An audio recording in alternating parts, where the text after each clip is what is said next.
dakika 16'da güreşler yapacağız. Bakalım Amerikan güreşinde ne tür güreşler izleyelim.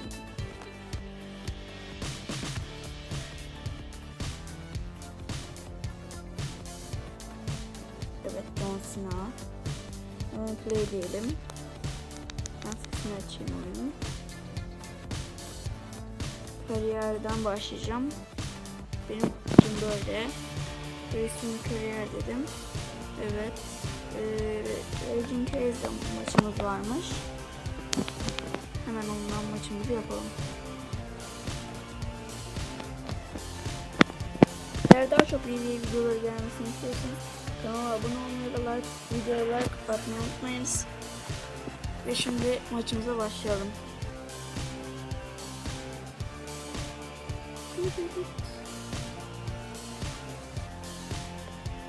Abi çok fena vurdum.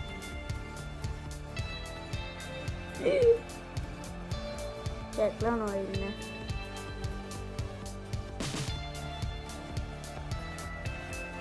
Abi tövbe tövbe. Adamı öldürür lan o. Öyle vurmadı da.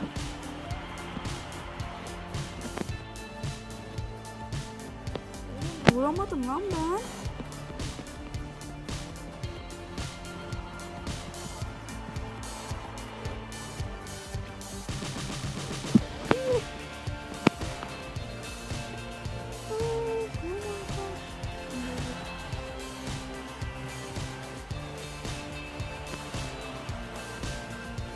Ama bir signature yapıyor.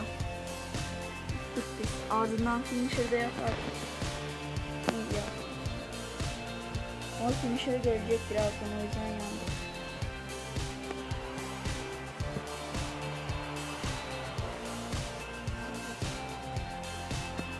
Şunlar niye tutturamıyorum ki ya?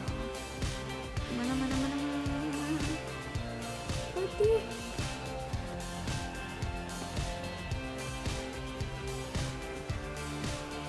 Sonunda.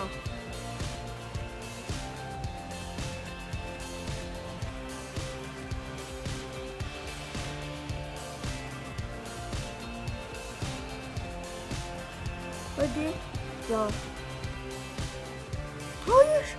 Nasıl oldu? Olamaz. Abi ne oldu? Ha.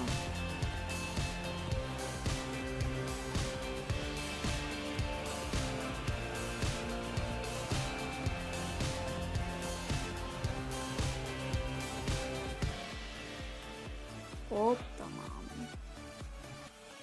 Tamam abi, alacağız. Signature de geldi. Aldık biz bu maçı. Finisher'ımızı yapalım ve maç bitirelim. Allah kesinlikle finisher yapamayacağız galiba ya.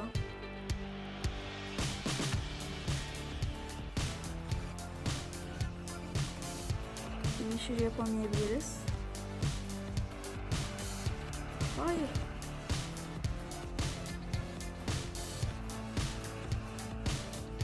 Hoppa.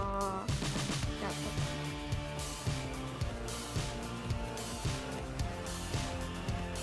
Hayır.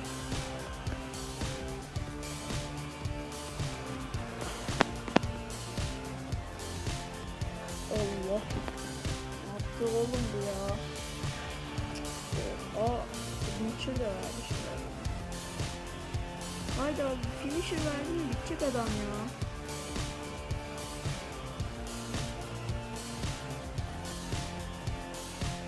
Bizim Vivi'ye kemerinden bu adama bir yere kaptırmıştım.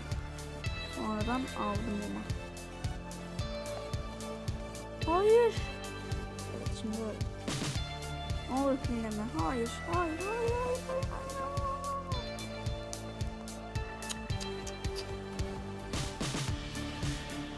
Böyle şey olmaz ya. Kemeriyle verdik adamı.